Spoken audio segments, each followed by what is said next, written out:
Hey guys, Desolator Magic here, and more Masters 25 spoilers are out. I do like this interval and this rate. I think they've kind of dialed it in. They used to do like 2 cards every 2 days for like a month, and it was really annoying. But unfortunately, there's like 30 more cards, so I gotta burn through these. So first, we've got another Mythic, Master of the Wild Hunt. It was $10, now it's $6, so I mean, not $1, but also not great unless you got a good foil in the pack, so whatever, kind of neutral.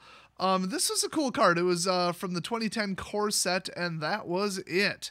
So at the beginning of your upkeep, create a 2/2 green wolf creature token, and this is already a 3/3 for 4. Then you can tap him, and then tap all untapped wolf creatures you control. Each wolf tapped this way deals damage equal to its power to target creature. Holy crap! Pounce on a creature much? That creature deals damage equal to its power divided as its controller chooses among any number of these wolves. So it's like a really literal force fight.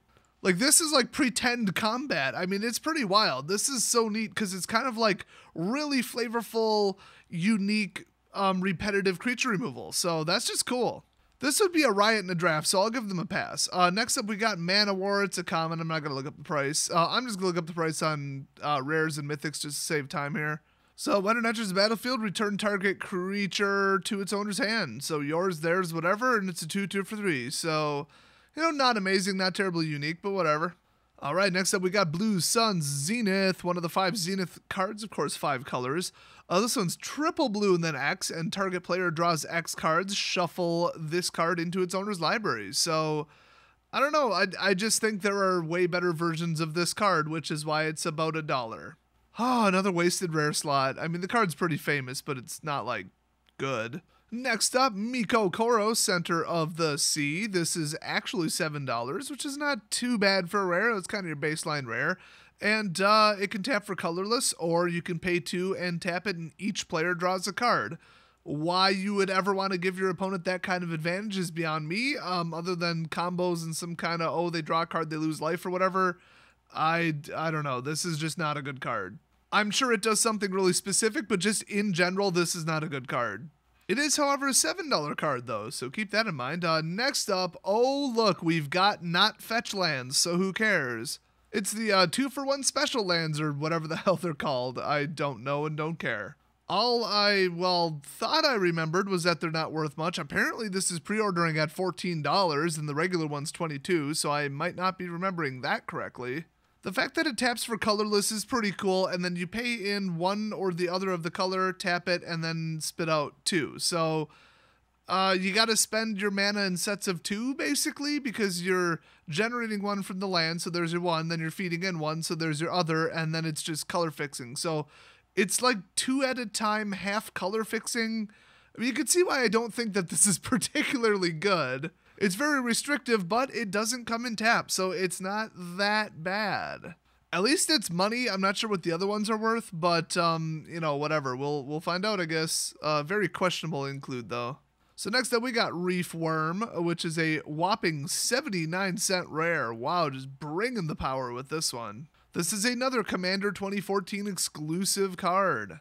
So this is a 0/1 for 4, so just fantastic card. And when it dies, create a 3/3 blue fish creature token with when this creature dies, create a 6/6 blue whale creature token with when this creature dies, if I can read today, create a 9/9 blue kraken creature token. If you had an on-death trigger and a sack outlet, oh my god. This is going to be mighty obnoxious in draft, which I believe is why they put it in here, because it's hilariously powerful without being, like, unfair. Next up, another rare that's not quite making the dollar amount that we all wanted, $2.50, but it is a famous card from M14, not M2014. It's Strionic Resonator. You pay 2, tap it, and copy target triggered ability you control. You may choose new targets for the copy. If it was any ability, oh my gosh, but then it would apply to Planeswalkers, and we already have the Chain Veil, and that wouldn't work. So this is kind of cool. I just don't know how great it would be in draft, but I don't know. It might be able to make something happen with it. I mean, duplicating is always cool. Next up, Fetid Heath, which this one is $23. I really thought that these were like $3. I must be thinking of the ones that make you return a land to hand and then you can play it the next turn. So it's like ramp, but it's like -1 turn ramp. Those cards ain't worth a damn thing. In fact, remember, Fetid Heath was actually an expedition, and that version is currently $50. So I don't know who plays these or why. I mean, I guess if you've already got fetch lands, you might as well run these too, because they don't come in tapped. But like I said, you got to spend your mana 2 at a time with this, unless you only need colorless. So this is just, I maintain, not a very good land. Anything that restricts how you can spend your mana is just not good, because you might overspend or just whatever. It's not a good card. It's just not. Like, if you have this and then a white source, but you need black mana, but you only need 1 black mana, this doesn't do anything for you. I feel like that would happen a lot, but I don't know. If you've got this and like 3 other lands, just be careful about what you do. So I don't know. It's okay. It doesn't scream, oh my gosh, amazing land to me. Next up, Twilight Mire, same thing, except it's black-green. So this one's only $16. I guess it's just color popularity in whatever format people play this in. And next, of course, we've got Rugged Prairie, which is a whopping $13 on pre-order. That's weird. I thought those colors were popular. And next, we've got Summoner's Pact. Oh boy, so obnoxiously designed that they had to put a color indicator on it. This is $13, so I guess you could say it's a good rare, but it's not a good card because just the pact cards shouldn't have been printed. Nobody uses them for anything that's not degenerate. Like, Pact of Negation is just broken and stupid and everybody hates that damn card. So get this, okay? Search your library for a green creature card, reveal it, and put it into your hand, not the battlefield, which I'm shocked about that, then shuffle your library. So you go get exactly what you need for 0 mana, but at the beginning of your next upkeep, pay basically 4 mana. If you don't, you lose the game. That is ballsy. I mean, this is so much more fair than Pact of Negation, but then again, it's a completely free creature tutor, but it has to be green. So, I mean, they put some restrictions on it, and you might accidentally lose the game. So, like, this is one of the better Pact cards, but look up the rest of them. They are just messed up. Speaking of just messed up, Nicol Bolas. I'd say this is him before he was a Planeswalker, but I don't think that actually occurred during any kind of storyline. I don't know, whatever, but this is just legendary creature Elder Dragon. So, okay, takes double red, double black, double white, and 2 generic to get him out. So 8 mana, he's a 7/7 flyer. And at the beginning of your upkeep, sacrifice him unless you pay 1 of each color. Those 3 colors, I should say. Whenever he deals damage to an opponent, that player discards his or her hand. Okay. So basically hit them once and they're top decking, but by the time you have 8 mana, you're probably top decking. But welcome to Magic the Gathering, where you don't have to pay the mana cost for anything. You could just dump them out onto the battlefield for free with like 10 different cards. I mean, that's what anybody would do. That's the problem with these huge, impressive build-up cards, is everybody just dumps it out for free with some broken crap. I mean, you ever heard of Marvel? Hello, Ulamog Marvel? So on top of it, he's impossible to play in draft, and on top of that, he's $1.79. Just absolute waste of a card. Speaking of that exact same thing, oh wait, this is a common. Whatever, it's 25 cents though, spoiler alert. Frenzied Goblin. This is a pretty good card though. It's a 1/1 for 1, and when it attacks, you may pay 1 red. If you do, target creature can't block this turn. So I never did like this. It's such a blue effect to make creatures not block, but whatever. I mean, you guys know what I think of On Crop Crasher, so I hate this card too, but it is very iconic, so why not put it in not iconic masters? Next up, Hordling Outburst. We all know it's like under $1 or whatever. I'm not even going to look it up. It's common. But you create 3 1/1 red goblin creature tokens as a source 3 for 3. I mean, classic card. Next up, Jalira, Master Polymorphist. Oh, I remember this card. She's a rather fragile 2/2 for 4, but hey, you pay 3 tapper and sacrifice another creature, and then reveal cards from the top of your library until you reveal a non-legendary creature card. I like that they specified that. Put that card on the battlefield and the rest on the bottom of your library in a random order. So, I mean, good luck getting Nicol Bolas out for free. You know, he's legendary, but there's some stuff you could hit. I'm not going to make a list, but there are some definite creatures that cost a lot that are non-legendary that you'd want to sack up 1/1 for. They could have at least said non-token. This whole free casting thing, I don't care how many restrictions and luck they put on it or whatever. It just doesn't feel right. It feels so not Magic. Like, there's a reason that something costs like 7, and it's because it's awesome. So if you just get it out for free, it's like, oh, that's nice. But keep in mind, she does cost 4, she does have Summoning Sickness, and that ability costs 3, and it could whiff. So it's not that great. I just don't like free casting. Also, she's 25 cents, so that sucks. So next up, we got Promise of Bunrei from some kind of Space Japan, Kamigawa, whatever. Could be champions, could be betrayers, could be just one giant Japanese stereotype. I don't know. So this is a whopping 39 cents. Oh boy. And when a creature you control dies, sacrifice this card. If you do, create 4 1/1 colorless spirit creature tokens. Very nice, actually. I mean, 4 is a lot for 3 mana, and the trade-off is you don't really know when this is going to go off. Also, it's a one-shotter, but it's actually pretty easy to bring enchantments back out of the graveyard, so this would be kind of fun. Next up, total creepy-looking, clearly member of the Judge program, Grenzo the Dungeon Warden. He was from the original Conspiracy, so very limited print run, but he's still 79 cents, so don't get too excited, he's still a garbage rare. Add him to the list. Oh god, I've actually seen this card before. I forgot about this. This is in my friend's commander deck. So it enters battlefield with X1/1 counters on it, so it could get kind of up there.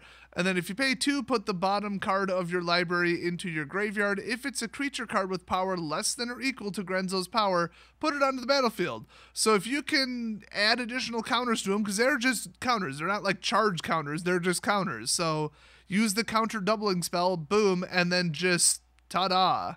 I mean, your whole deck would have to be built around this, which is why it's, relatively fair, but you could just sit there and free cost, 10 cost stuff.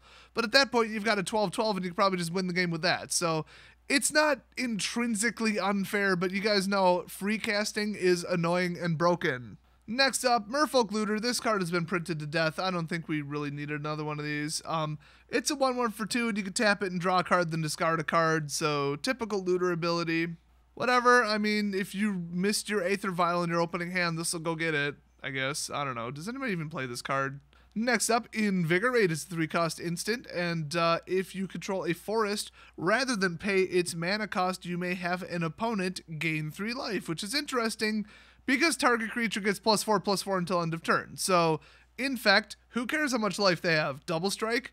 To an extent, who cares how much life they have? Just doing 4 more damage? Who cares if they gain 3 life? So this is like kind of an interesting ambush, I guess. Maybe. I mean, if it has like trample or something, I don't know. It's a little narrow, but just the fact that you can cast it completely for free is pretty interesting. Not exactly like a storm card, but it's interesting. Next up, we've got a very interesting card, Brine Elemental. I don't know what's going on with that artwork. It's a 5/4/4/6, and it has a morph cost of 7. So you can throw it down face down as a 2/2 for 3, and then unmorphing it is what I always call it, for 7.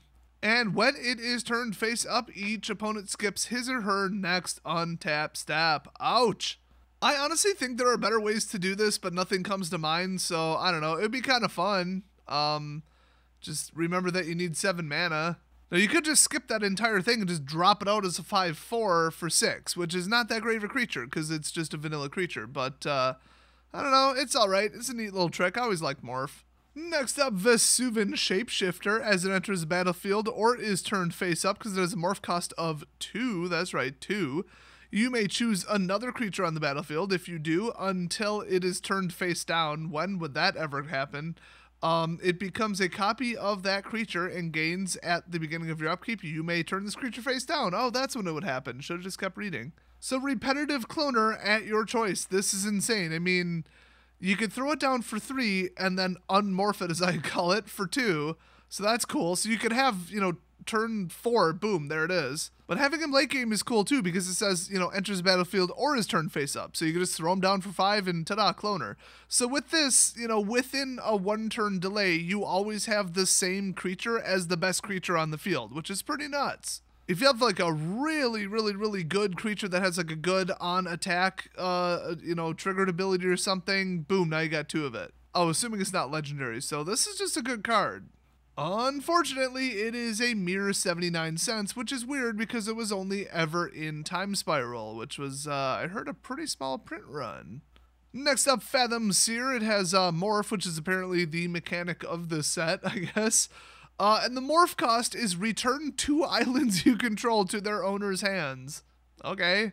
Or you just have a 2/2 vanilla for 3 if you really wanted. Just leave it that way. But yeah, that's the unmorph cost. So then you get a 1/3. Woo. But when he's turned face up, draw 2 cards. That's the real ability. So, I mean, you'd probably return 2 islands you control to, your hand. Hopefully you have islands instead of some weird hybrid stuff. And then probably replay one of them in most cases. So it's not like the end of the world, and then you get 2 more cards. So it's a weird way to draw cards.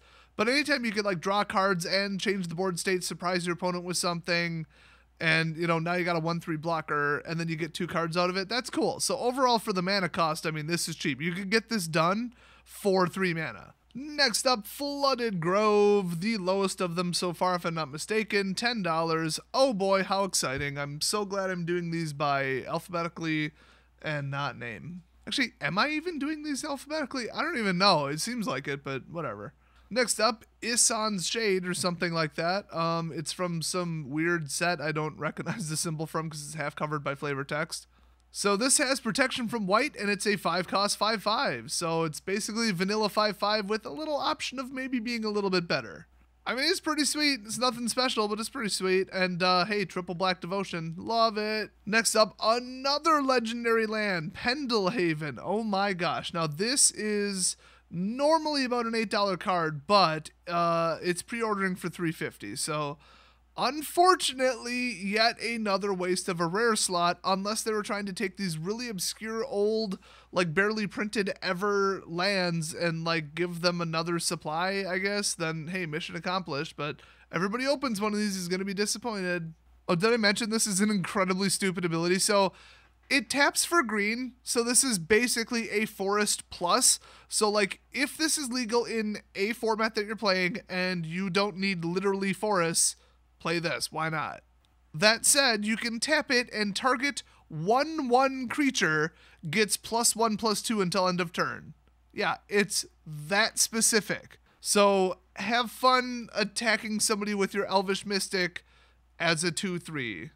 Wow. I mean, this would probably help, like, infect maybe, like, some builds of it. I don't know. All this old stuff, I have no idea what it goes in. I don't play old formats and I don't net deck, so if I haven't seen it played against me, I don't know what the hell it is. But what I do know is this card ain't worth shit. Okay, next up, we've got Animar, Soul of the Elements, another mythic. This is from Commander. I believe the initial print, I don't even remember what year that was. It was a long time ago, though. That card's normally $27, and the oversized one is $1.20, which is apparently not legal, but why wouldn't it be? I don't know, my play group, we don't care what size it is. Anyway, this version's 15, so okay, it's a good mythic, I guess. It is a good card, too. I mean, not only is it a 3-cost commander, which is good, but it's a 1/1/1 and protection from white and black, which that's insane, so good luck removing this. And whenever you cast a creature spell, put a 1/1 counter on it, and then creature spells you cast cost 1 less to cast for each counter on him. Holy crap. I remember this guy was good, but I don't remember him being that good, and he is that good. So told ya they're going to start printing really sought-after high-value commanders because that's where the money is, and they haven't done it yet except for anthologies. Called it. So I would love to build a deck around this guy, just some kind of creature-heavy nightmare. Oh my gosh, especially in those colors. That's just crazy. Oh, and if you're about to say, oh, they just devalued my deck, were you going to sell that card? Were you ever going to sell that card? You built an entire commander deck or bought an entire commander deck around this guy. He's your commander. Were you really going to sell him ever? Anybody complaining about the price dropping on something, ask them that. Because, you know, you guys know I paid like $40 a piece for my Phyrexian Obliterators. And even before, like a month ago, they were dropping in price down to like $20 or something. Now they're like, what, 10? Because he's in this set. I don't care. It's only a loss when you sell it, and I was never going to disassemble the deck that they're in, ever. So who gives a crap about theoretical losses? Anyway, Ash Barrens is next. This card's amazing. Just simply because, one, it was only in Commander 2016, so it's really damn hard to get. It was $5 normally. $2 now, actually, so it's actually pretty good uncommon. This is like almost an Evolving Wilds that taps for 1. Almost. If it's on the battlefield, okay, it taps for 1, but otherwise, it has basic land cycling 1, so you do have to pay 1 to do it, which is, you know, counterproductive if you're short on mana, but it is 1 generic, so that's cool. And you discard this card from your hand into your graveyard, and then search your library for a basic land card, reveal it, put it in your hand, then shuffle your library, then probably play it. So if you're fine with colorless, drop it in. If you need something other than colorless, then just pay the one and go get it. I mean, that's just like a neat card. I'm surprised they've never printed this before. I mean, according to what I was looking at, Commander 2016, that's it. So yeah, this already did need a reprint, believe it or not. Oh, and this is just like perfect for draft. Absolutely perfect. Next up, one of the biggest mistakes in all of card design, in all of Magic, we've got Nettle Sentinel. This card isn't banned in anything. I don't know why it's not. I've seen it played against me, and it's ridiculous because, okay, it doesn't untap during your next untap step, but it's a 2/2 for 1. But whenever you cast a green spell, you may untap Nettle Sentinel. Take a guess what people do with this. I'll give you a hint. It's in some elf decks. I hate this card, but I will say it was a $3 common from Eventide, okay? If that doesn't indicate the insane, like, demand for this card and the sheer, like, usability of it in narrow circumstances, I don't know what else does. But this is going to bring it down to 79 cents. But the last thing we need is more of this card out there. Next up, we've got Tree of Redemption, which is the actually good version of Tree of Perdition. Unfortunately, it's only $1.60. That's surprising because it's a 0/3 defender for, okay, 4. I get it. If it was 3, it would probably be 20 bucks. And you tap it, and anytime you want, exchange your life total with Tree of Redemption's toughness. Now, it does say exchange, though. It does mean literally exchange. Your life total becomes its new toughness on the card. Now, if that sounds, confusing and difficult to track, yes. So very, very commonly misplayed by people. It's like a $1.50 mythic. I mean, it's a good card, but just a bad choice, especially at mythic rarity. It's just not good. I mean, a 0/13 defender is good, but then as soon as you exchange it with a really low life total, they'll probably just kill it. And it's like, okay, cool. You can pay 4 mana and maybe gain like 10 life. Ooh, but whatever. So unfortunately, that's where we're ending this video because that is the last card. So a little bit more money, but not much. This set is looking terrible money-wise. I mean, it's hard to gauge it without, knowing exactly how many mythics are left and rares and what kind of prices we're looking at. At least, the lands are basically like 10 to 25 or something like that. So that's kind of cool. But I think people really play fetch lands a little bit more often than those, to say the least. A little bit of an understatement there. So, is the demand going to soak up that many lands? Probably not. So expect those prices to fall quite a bit. So if you think, oh, there's the money in the set, no. And honestly, after like a buy list or shipping price, you basically broke even on the pack, not counting the foil. So I don't think they're that great, and I hope that there's like 5 more of some even better land in there. Can't imagine what it would be, though. Nykthos wouldn't be good enough. I don't think Temples would be good enough. I don't know. Nothing comes to mind, but like I said, I don't play older formats. So what do you think? I mean, I think some of these cards were like, yeah, that's an awesome card. I remember that. Whoa. But like I said in the other video, excitement alone is not going to sell it. You have to actually put money and value in the set or people are not going to open it. Excitement only goes so far.